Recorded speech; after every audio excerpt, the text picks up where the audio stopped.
नमस्कार साथियों, आप सभी का स्वागत है आपके अपने YouTube चैनल वी एजुकेटिव में।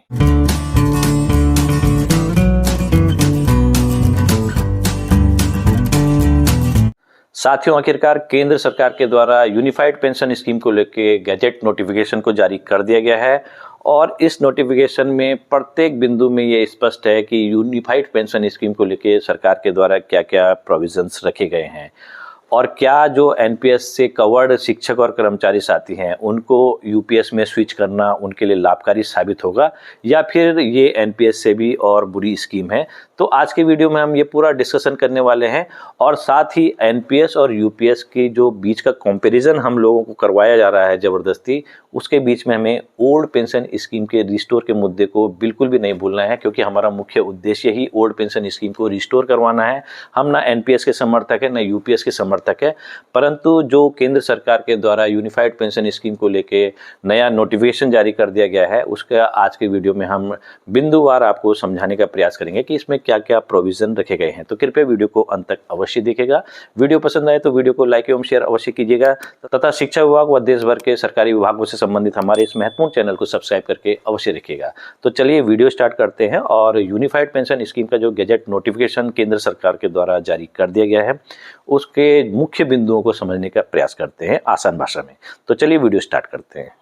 तो यहाँ पर हम यूनिफाइड पेंशन स्कीम के बारे में आपको समझाने का प्रयास करेंगे, एग्जाम्पल के जरिए समझाने का प्रयास करेंगे। जो गैजेट नोटिफिकेशन आ रखा है केंद्र सरकार की ओर से कि उसमें आपको क्या क्या बेनिफिट्स मिल सकते हैं, क्या ये आपके लिए लाभकारी है अथवा नहीं है। तो इसके कुछ बिंदुओं को भी समझते हैं और उसके बाद हम यहाँ पर आपको पॉइंट वाइज बताएंगे कि ये लाभकारी है या फिर नहीं।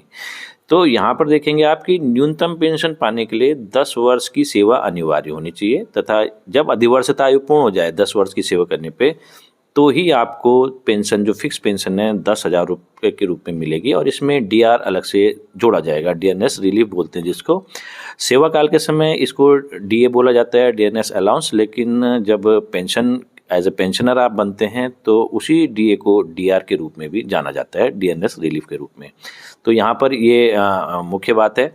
जिनकी सेवा अवधि 10 वर्ष से कम होगी वे यूपीएस के दायरे में नहीं आएंगे। जिनकी सेवा अवधि 10 वर्ष से कम हो जाएगी, लेस देन 10 ईयर हो जाएगी, वो यूपीएस के दायरे में आएंगे ही नहीं। और उनको जो यूपीएस के अंतर्गत अभी आगे हम बताएंगे वीडियो में कि जो रिटायरमेंट बेनिफिट्स होते हैं, जो एक मुश्त राशि मिलनी है, वो भी नहीं मिल पाएगी। तो एक दूसरा पॉइंट इसका ये है। तो पहला पॉइंट ये था कि जो 10,000 की जो मिनिमम पेंशन, जो गारंटेड पेंशन है सरकार की ओर से दी जानी है, उसके लिए आपको 10 वर्ष की सेवा अवधि को पूर्ण करना आवश्यक है।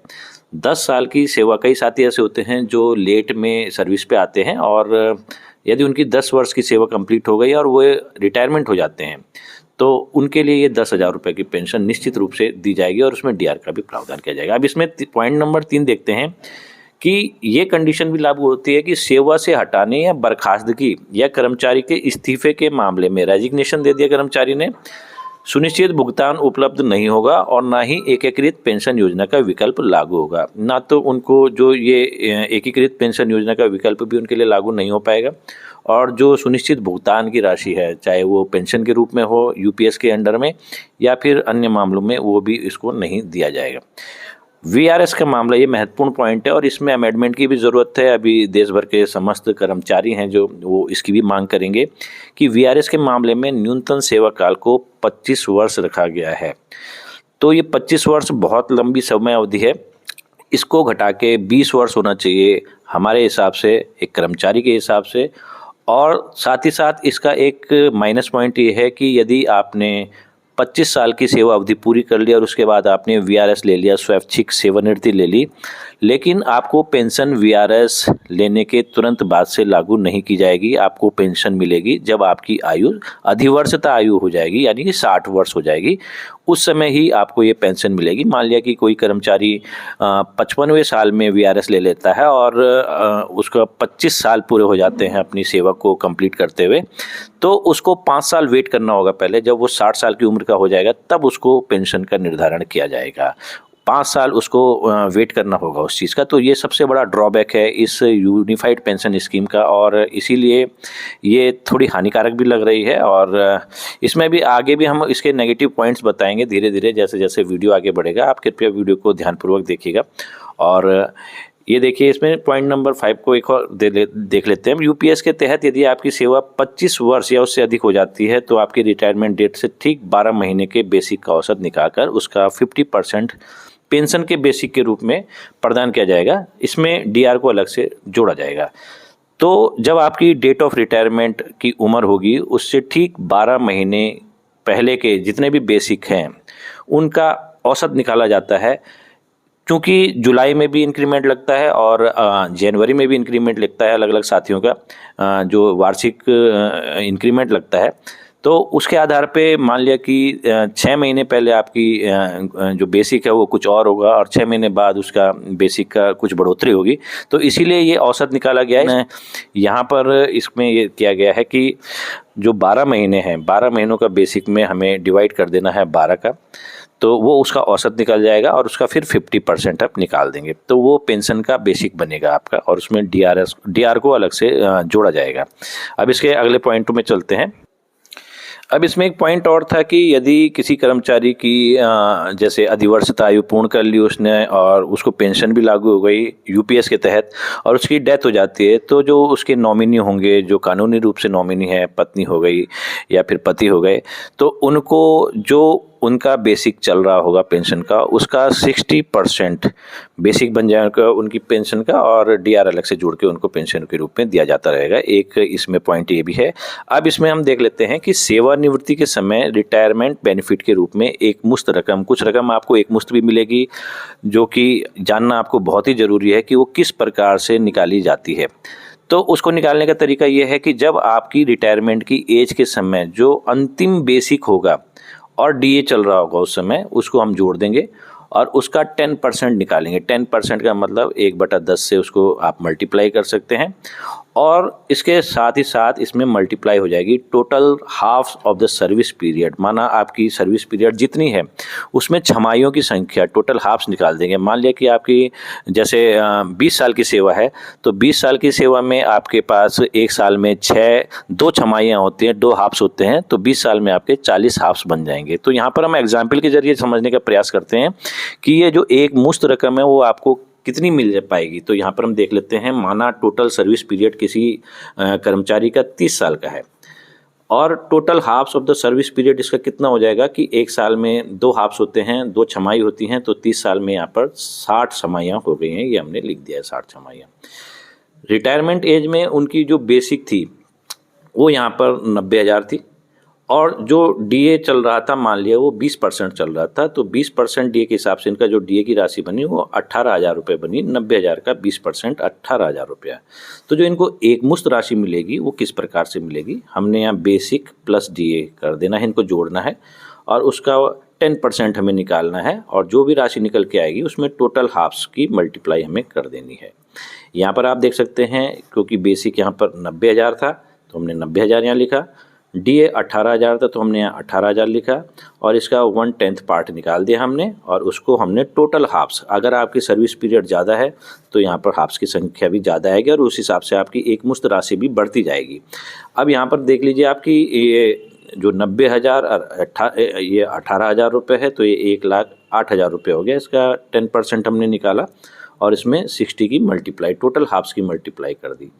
तो ये जो एक मुश्त राशि आपको मिलेगी 6,48,000 रुपये आपको एक मुश्त राशि मिलेगी। ये रिटायरमेंट बेनिफिट के रूप में आपको दी जाएगी 6,48,000 रुपये। तो ये डिपेंड करता है आपका अंतिम बेसिक पे, आपके सर्विस पीरियड पे कि आपका सर्विस का समय कितना लंबा है या कितना कम है, क्योंकि उसी हिसाब से यहाँ पर ये निर्धारित होगा। ये फिक्स नहीं है कि आपको 6,48,000 ही मिलेंगे। आपकी जो बेसिक सैलरी है और जो टोटल सर्विस पीरियड है उसके हाफ्स जितने बनेंगे उस पर ये डिपेंड करता है। कम भी बन सकता है और ज़्यादा भी बन सकता है। ये एग्जाम्पल से आपको समझाने का केवल प्रयास किया जा रहा है। तो अभी हम इसके आगे के पॉइंट्स भी देखते हैं।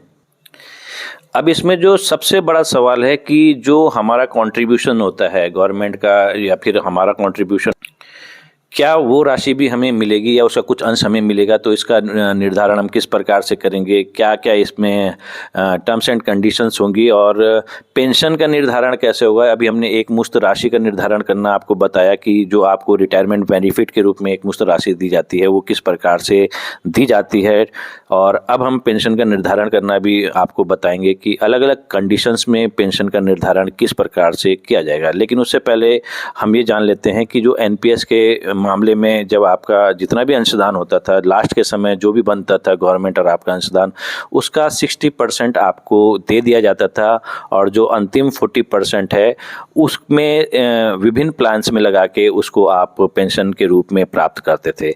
लेकिन यहाँ पर इस जो हमारा ये गैजेट नोटिफिकेशन जारी हुआ है इसमें ऐसा कुछ भी नहीं लिखा गया है। लेकिन यहाँ पर हम आपको बताना चाहेंगे कि जो एनपीएस के तहत जैसे एम्प्लॉय का बेसिक प्लस डीए का 10% कंट्रीब्यूशन होता था और गवर्नमेंट उसमें 14% एम्प्लॉय का जो बेसिक का डी है उसका 14% जितना बनता था उसका गवर्नमेंट का कंट्रीब्यूशन होता था। लेकिन यहाँ पर क्या है, यहाँ पर 3 प्रकार के कॉर्पस फंड का निर्माण किया गया है। इसको हम समझ लेते हैं पहले, फिर आपको समझ में आएगा कि ये पेंशन का निर्धारण आपका किस प्रकार से होगा विभिन्न सेवा कालों के हिसाब से, चाहे आपकी सेवा 10 साल की है, 15 साल की है, 25 साल की है, 30 साल की है, 35 साल की है, तो आपका पेंशन के निर्धारण यूनिफाइड पेंशन स्कीम के तहत किस प्रकार से किया जाएगा। तो एक होता है इंडिविजुअल कॉर्पस फंड, यहाँ पर ये है, तो इसमें इसके अंतर्गत इसको आईसीबी बोला जाता है इंडिविजुअल कॉर्पस फंड को। तो इसमें क्या होगा कि जितना जो भी एम्प्लॉय का बेसिक और डीए होगा हर महीने उसका 10% एम्प्लॉय का कंट्रीब्यूशन होता है और उतना ही कंट्रीब्यूशन एम्प्लॉयर्स यानी गवर्नमेंट भी मिलाएगी। तो ये फंड चला जाएगा इंडिविजुअल कॉर्पस फंड पे। एक बेंचमार्क कॉर्पस फंड होता है, इसका निर्धारण पीएफआरडीए करेगा कि ये किस प्रकार से इसका निर्धारण करता है। इसके कोई दिशा निर्देश अभी तक जो ये नोटिफिकेशन जारी हुआ है उसमें नहीं है, लेकिन एक बेंचमार्क कॉर्पस भी होता है। और जो 8.5% यहाँ पर गवर्नमेंट पूल कॉर्पस में स्वयं जमा करेगी, इसीलिए बोला जा रहा है कि गवर्नमेंट का जो कंट्रीब्यूशन है 10 + 8.5 = 18.5% गवर्नमेंट का कंट्रीब्यूशन रहेगा। लेकिन आप समझ लीजिए कि 18.5% डायरेक्ट इंडिविजुअल कॉर्पस में नहीं जाएगा, 10% गवर्नमेंट का इंडिविजुअल कॉर्पस में जाएगा और 8.5% कूल कॉर्पस में जाएगा।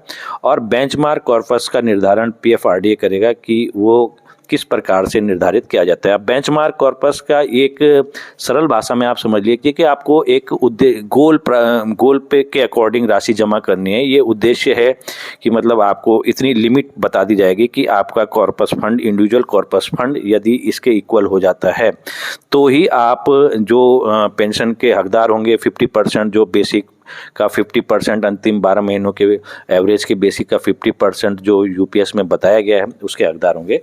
अन्यथा की स्थिति में आपकी पेंशन कम भी हो सकती है। तो इसीलिए बेंचमार्क कॉर्पस का भी इस नोटिफिकेशन में कोई जिक्र नहीं है कि इसका निर्धारण होगा कैसे, लेकिन फिर भी ये बेंचमार्क कॉर्पस इसीलिए रखा गया कि ये लिमिट है एक आपकी, इससे कम होगा तो आपकी पेंशन कम हो जाएगी, भले ही आपकी सेवा काल 25 वर्ष की पूरी हो भी गई है तभी भी। तो यहाँ पर हम देख लेते हैं कि कोई कर्मचारी है उसको पेंशन पाने के लिए क्या क्या शर्तें पूरी करनी होगी। ये 5 कंडीशन यहाँ पर दे रखी हैं, इनको आपको पूरा करना होगा। कर्मचारी की सेवानिवृत्ति से पहले 12 मासिक औसत मूल वेतन, इसको कैपिटल पी से इसको नाम दिया गया है, इंडिकेट किया गया है कि कैपिटल पी से हम इसको इंडिकेट करेंगे। कर्मचारी के पास 25 वर्ष या उससे अधिक जितने भी महीने आते हैं, जैसे 25 वर्ष है तो 300 महीने बन जाएंगे, 25 को हम 12 से मल्टीप्लाई करेंगे तो 300 महीने, 26 वर्ष है तो 26 को 12 से मल्टीप्लाई करेंगे, या फिर 25 से ज़्यादा जितने भी वर्ष हैं उनको हम 12 से मल्टीप्लाई करेंगे। लेकिन जो इसकी मैक्सिमम लिमिट रखी गई है वो 300 महीने ही रखी गई है। 300 से अधिक अगर आती भी है तो उसको 300 में ही काउंट किया जाएगा। इसके अलावा कर्मचारी का कंट्रीब्यूशन रेगुलर जमा किए गए हों, जितने भी कर्मचारी का कंट्रीब्यूशन हो रेगुलर जमा होते रहने चाहिए हर महीने, और जमा में कोई चूक नहीं हुई हो। ये महत्वपूर्ण बात है कि इसमें कोई चूक ना हुई हो।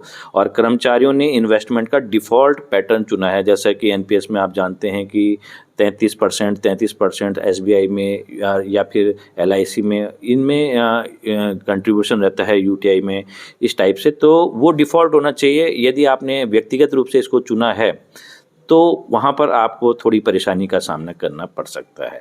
और कर्मचारी ने कोई आंशिक निकासी न की हो, कोई पैसा विड्रॉल न किया हो, जो एनपीएस में जमा है उसको विड्रॉल न किया गया हो, तो ही आप ये 5 अगर कंडीशन आप फुलफ़िल करते हैं तो ही आपकी पेंशन का निर्धारण सही तरीके से हो पाएगा। अब हम एक-एक करके आपको ये बताते हैं कि इन कंडीशंस में यदि एक भी कंडीशन फुलफ़िल नहीं होती तो आपकी पेंशन में क्या इफ़ेक्ट पड़ सकता है, तो इसको हम जान लेते हैं। लेकिन ये आप ध्यान रखिएगा, इंडिविजुअल कॉर्पस में 10% आपका जमा होता है, 10% सरकार का जमा होता है, 8.5% सरकार और देती है पूल कॉर्पस में। ये अलग से पूल कॉर्पस बनाया गया है और एक बेंचमार्क कॉर्पस होता है जिसका निर्धारण पीएफआरडीए करता है। तो अब हम जानते हैं कि एक एग्जाम्पल से।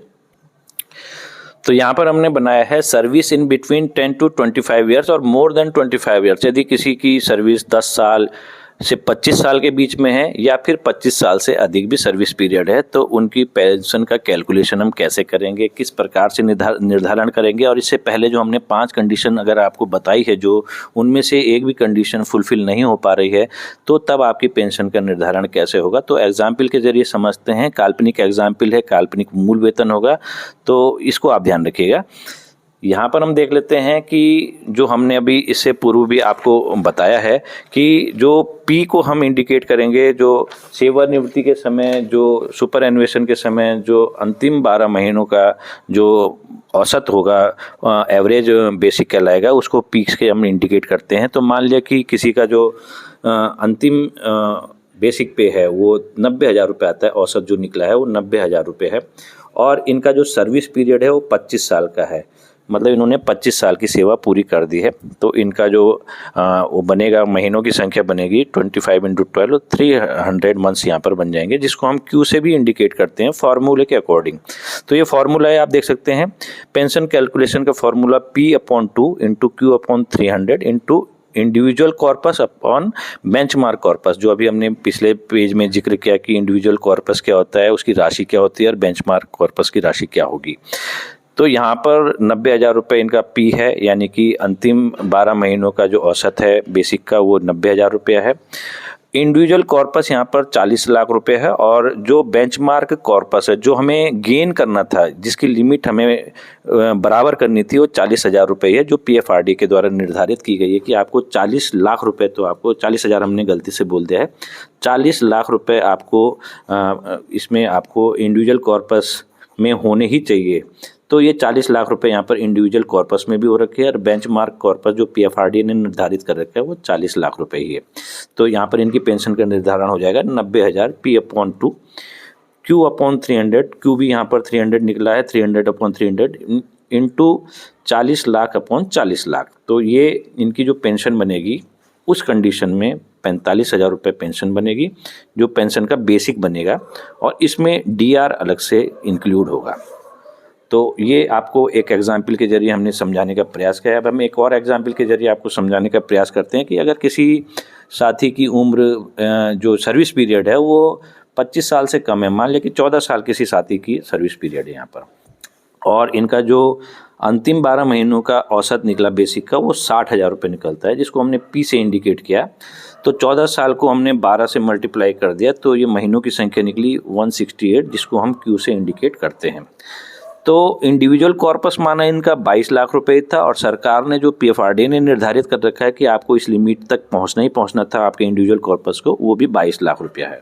तो इस कंडीशन में इनकी पेंशन के लिए फिर से फॉर्मूले में इसको अप्लाई कर देना है, P/2 यानी कि 60,000 में हमें 2 से डिवाइड करना है, इंटू अब यहाँ पर Q की जगह 168 लिखा जाएगा, और ये 300 यहाँ पर फिक्स है, 300 आएगा, और individual corpus upon benchmark corpus. तो ये लिमिट चूँकि इक्वल है, तो इसको हमने 22 लाख लिख दिया है। तो इनकी जो पेंशन इस कंडीशन में बनेगी वो 16,800 रुपया बनेगी, प्लस इसमें डीएनएस रिलीफ अलग से जोड़ा जाएगा। तो ये बात आपको समझ में आ गई होगी। जितना आपका सर्विस पीरियड कम होगा उसी हिसाब से आपकी पेंशन का निर्धारण भी होगा। सर्विस पीरियड के ऊपर भी डिपेंड करता है, और जो 5 कंडीशंस हैं उनको भी आपको फुलफिल करना अनिवार्य होता है। अभी हम और एग्जाम्पल बताते हैं और कंडीशन बताते हैं कि और कंडीशंस में आपकी पेंशन किस प्रकार से निर्धारित होगी। यहाँ पर एक कंडीशन देखिए कि जो अभी सबसे पहले हमने जिक्र किया था कि पेंशन का निर्धारण 10 साल में 10,000 रुपये हो जाता है, तो मिनिमम पेंशन जो सरकार दे रही है उसी का एग्जाम्पल हम लेके चलते हैं कि ये किस प्रकार से हो रहा है। मान लिया कि किसी का जो अंतिम बेसिक है, औसत है, जो वो 45,000 रुपया है, यहाँ पर इसको पी से इंडिकेट किया गया है, और सर्विस पीरियड इनका 10 साल का है। जैसा कि अब हम बताने का प्रयास कर रहे हैं कि 10 साल में होगा क्या। इनका जो क्यों निकलेगा, यानी कि 10 से अगर हम 12 को मल्टीप्लाई कर दें, महीनों की संख्या निकलेगी, वो 120 महीने निकले हैं इनके सर्विस पीरियड के, तो उसको क्यू से इंडिकेट किया गया है। बेंचमार्क जो कॉर्पस है वो भी 16 लाख रुपए है और इंडिविजुअल कॉर्पस में भी 16 लाख रुपए जमा है, जो कि बेंचमार्क कॉर्पस के इक्वल है। जो लिमिट सरकार ने तय की थी वो लिमिट इंडिविजुअल कॉर्पस से हम इक्वल आ चुके हैं। तो इस कंडीशन में इनकी पेंशन का निर्धारण 45,000 divided by 2 into 120 divided by 300 into individual corpus upon benchmark corpus. तो यहाँ पर इनकी जो पेंशन निकल के आ रही है 9,000 रुपये निकल के आ रही है, जो पेंशन का बेसिक निकल के आ रहा है। लेकिन सरकार ने एश्योर कर रखा है कि इस कंडीशन में जो पेंशन दी जाएगी वो 10,000 रुपये दी जाएगी और डीआर इसमें अलग से जोड़ा जाएगा। तो इस कंडीशन के हिसाब से आप देख सकते हैं कि जहां इनकी पेंशन 9,000 रुपये बननी थी वहां इनकी पेंशन फिक्स पेंशन 10,000 रुपये बनेगी और इसमें डीआर अलग से जोड़ा जाएगा। अब एक कंडीशन को हम और देख लेते हैं कि इनका जो अंतिम बेसिक है, जो 12 महीनों का औसत है, वो मान लिया 90,000 रुपये निकला है और इनके जो क्वालिफाइंग जो पीरियड है जो कि 25 साल की है सेवा, तो उसमें Q इक्वल टू 300 निकल गया। 25 से ज़्यादा भी होती तभी भी इसको 300 ही लिखा जाता है, इसकी मैक्सिमम लिमिट ही 300 है। जो इंडिविजुअल कॉर्पस है वो 40 लाख रुपए है और जो बेंचमार्क कॉर्पस जो सरकार ने निर्धारित किया था वो 45 लाख रुपए निर्धारित किया था और हम केवल जो हमारा कंट्रीब्यूशन और गवर्नमेंट का 10% कंट्रीब्यूशन है वो केवल 40 लाख तक ही पहुंचा है जब हम रिटायर हो रहे हैं। तो यहाँ पर इंडिविजुअल कॉर्पस बेंचमार्क कॉर्पस से कम हो गया है 5 लाख रुपया, कम भी हो सकता है या फिर थोड़ा मार्जिन और घट बढ़ सकता है, लेकिन ये उदाहरण के जरिए हम समझाने का प्रयास करते हैं। तो उस कंडीशन में क्या होगा कि आपको जो पेंशन का निर्धारण होगा, तो एक कंडीशन तो यह कि आप 5 लाख रुपया और सरकार को एक्स्ट्रा दे दें ताकि आपके 45 लाख रुपए बेंचमार्क कॉर्पस के इक्वल हो जाए। तो उस कंडीशन में जो आपकी पेंशन बनेगी वो 45,000 रुपया बनेगी और उसमें डीआर अलग से जोड़ा जाएगा। लेकिन अगर आप ये पैसा जमा नहीं करते हैं इसके इक्वल बनाने के लिए, तो आपकी पेंशन का निर्धारण इस प्रकार से होगा P/2 यानी कि 90,000/2 इंटू 300/300 ये Q/300 into individual corpus upon benchmark corpus. तो हमेशा जो इंडिविजुअल कॉर्पस की राशि आएगी वो यहाँ पर आप देख सकते हैं। अभी एक कंडीशन ये भी आएगी कि इंडिविजुअल कॉर्पस की राशि ज़्यादा भी आएगी, उस कंडीशन में भी हम बताएंगे कि पेंशन का निर्धारण कैसे होगा। तो यहाँ पर individual corpus upon benchmark corpus हमने कर दिया है। तो जब हम इसका कैलकुलेशन करते हैं तो उस कंडीशन में जो आपकी पेंशन बनेगी वो 40,000 रुपये बनेगी। जहां आपकी पेंशन पहले 45,000 बननी थी, यदि ये दोनों इक्वल होते वहां अब आपकी पेंशन 40,000 बनेगी और डीआर इसमें अलग से जोड़ा जाएगा। तो ये कंडीशन भी आपको समझ में आ गई होगी, उम्मीद करते हैं। अब एक कंडीशन ये आती है कि जो हम अभी पहले बता रहे थे कि इंडिविजुअल कॉर्पस की राशि ज़्यादा निकल गई और जो सरकार ने निर्धारित किया था एम कि आपको इतने रुपए तक तो पहुंचना ही होगा इंडिविजुअल कॉर्पस को, उससे 5 लाख रुपए ज़्यादा निकल गई। ये इंडिविजुअल कॉर्पस 50 लाख हो गया और बेंचमार्क कॉर्पस 45 लाख रुपए और ये 50 लाख रुपए है। तो उस कंडीशन में क्या होगा, जब हम फॉर्मूले में इसको अप्लाई करेंगे तो फॉर्मूले में हमें यहाँ 50,000 नहीं लिखना है, ये इसके ही इक्वल होगा बेंचमार्क कॉर्पस के। इससे ज़्यादा नहीं हो सकता, ऊपर की राशि कम हो सकती है लेकिन ज़्यादा नहीं हो सकती नीचे वाली राशि के। तो 45,000 डिवाइडेड बाई 45,000, उस कंडीशन में जो इनकी पेंशन का निर्धारण होगा वो 45,000 बनेगी बेसिक और डीआर इसमें अलग से जोड़ा जाएगा। और जो ये दोनों का डिफरेंस है, जो 5 लाख का डिफरेंस आ रखा है, तो 5 lakh rupees will be credited to employ bank account. ये डायरेक्टली एम्प्लॉय के बैंक अकाउंट में क्रेडिट कर दिया जाएगा। तो इस कंडीशन में ये हो जाएगा इसमें। तो साथियों, ये विभिन्न प्रकार की कंडीशंस है यूपीएस के मामले में और इसमें आप देख सकते हैं कि कई नेगेटिव पॉइंट्स भी आ रहे हैं, क्योंकि एक पॉइंट हमारा जो समझ में ये भी आ रहा है कि चाहे एनपीएस हो चाहे ओपीएस हो, उसमें ग्रेजुएटी दी जाती थी, लेकिन यहाँ पर ग्रेजुएटी के कोई भी प्रावधान नहीं दिया गया है। अब ग्रेजुएटी एनपीएस में हो या ओपीएस में हो, इन दोनों में अब ग्रेजुएटी की जो मैक्सिमम लिमिट है वो 25 लाख रुपए तक हो गई है। लेकिन यूपीएस के मामले में ग्रेजुएटी के बारे में कोई जिक्र ही नहीं है, तो ये सबसे बड़ा ड्रॉबैक है कि यूपीएस में ना तो ग्रेजुएटी मिल रही है और रिटायरमेंट बेनिफिट्स भी उतने अच्छे हमें नहीं लग रहे हैं जितने कि लगने चाहिए। साथ ही जो ये बेंचमार्क निर्धारित किया गया है, इसका अभी तक कुछ क्लियर नहीं है कि ये किस फॉर्मूले के तहत निर्धारित किया जाएगा, क्या इसकी क्राइटेरिया होंगे, पीएफआरडीए के क्या मानक होंगे, तो ये थोड़ा समझ से परे है। और सबसे महत्वपूर्ण ये है कि इसमें जो वीआरएस की एज रखी गई है, वो सर्विस पीरियड वो 25 साल रखा गया है, जबकि उसको घट के 20 साल होना चाहिए। साथ ही जो वीआरएस ले रहे हैं उनकी पेंशन वीआरएस लेने के तुरंत बाद ही लागू होनी चाहिए, ना कि जब उनकी रिटायरमेंट की एज आएगी 60 साल की, चाहे वो भले ही 45 साल में या 50 साल में वीआरएस ले रहे हों 25 साल की सर्विस पूरी करके। ये जो हमारे जवान हैं, पैरामिलिट्री फोर्सेस के जवान, उनके लिए सबसे हानिकारक स्कीम लग रही है वीआरएस के मामले में, क्योंकि अधिकांश पैरामिलिट्री फोर्सेस के जवान वीआरएस ले लेते थे, लेकिन 25 साल की सेवा करने के बाद यदि वो वीआरएस लेते हैं तो उनको रिटायरमेंट का जो बेनिफिट्स है, वो पेंशन का जो बेनिफिट है, वो जब वो 60 साल के होंगे तभी मिलेगा, और इतना लंबे अंतराल तक उनको बिना पेंशन के गुजारा करना पड़ सकता है। तो साथियों, आज के वीडियो में इतना ही। आपको हमारा ये वीडियो कैसा लगा, कृपया कमेंट बॉक्स में अपनी राय हमें अवश्य दीजिएगा, तथा यदि यह वीडियो आपके लिए लाभकारी साबित होता है तो हमारे शिक्षा विभाग से संबंधित इस महत्वपूर्ण चैनल को सब्सक्राइब करके अवश्य रखिएगा। धन्यवाद।